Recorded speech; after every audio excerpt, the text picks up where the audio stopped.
Recycling. Like, how many things do you think we can recycle? Everything. A lot, yeah. We can recycle glass, books, newspapers, water jugs, boxes, tires, and like a whole lot more. I kind of question, like, when did recycling start? It actually started in 1960 at the Rittenhouse Mill in Philadelphia, which surprised me. I was like, whoa, okay. It opened and began recycling as cotton and linen rags. The paper that had came from it, they used it for Bibles and newspapers. I thought it was cool. I kind of question, why is it so, like, important? It helps us save, it keeps our environment safe, and it protects, like, it makes it cleaner wildlife, and for our kids, our grandkids, it'll also help them in the future.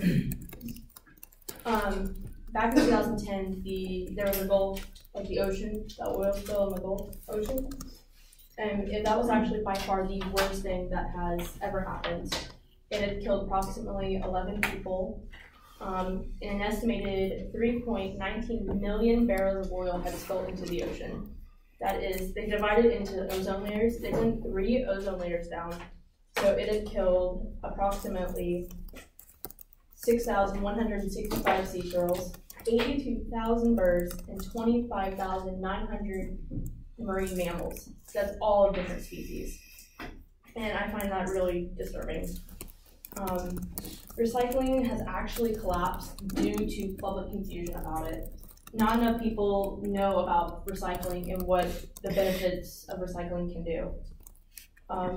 As I'm looking around, I see water bottles, or water jugs, I'm sorry. If somebody had a McDonald's cup, you could actually recycle a McDonald's cup. If you go to Pittsburgh, I know there's a recycling center. They can recycle 1 to 7. If you guys look for the triangle with the 3 arrows, there should be like a number. You can recycle it.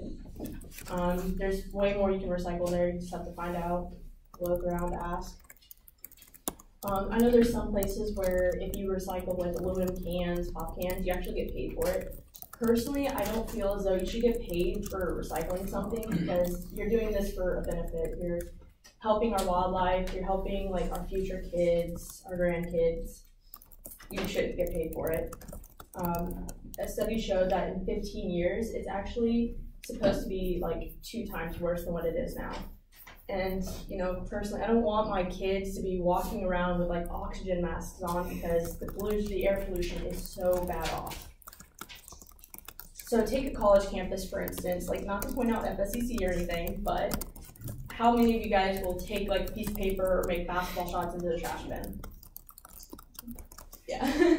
How many of you guys will take that water jug when you're done and throw it away or something? A lot of people. There's not enough trash bins going around.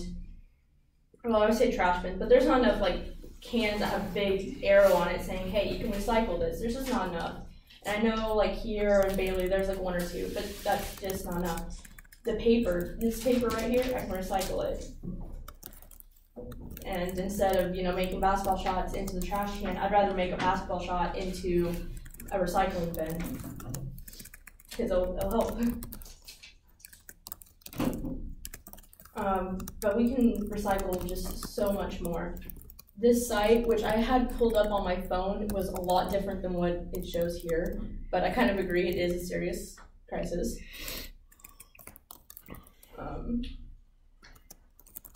It's just not pulling, I'm sorry, this doesn't it didn't have what I had on my phone. Alright, so, but us as a society, we don't show how or what we can recycle.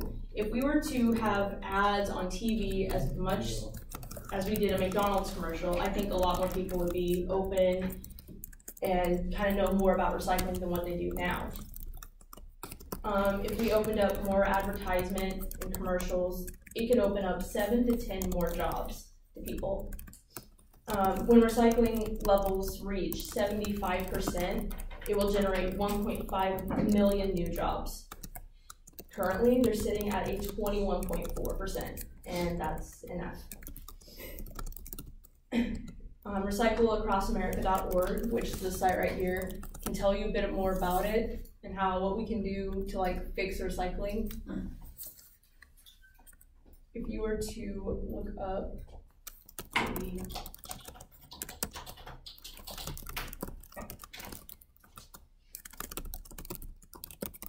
this right here, the 3 arrows, this is recycle, reduce, and reuse. And then, of course, if you look, there will be like a number in between it, and that's what you can tell, and that's how you can divide it into categories. So you can reduce, recycle, and reuse just about anything, and you can reduce, reuse, recycle about anything.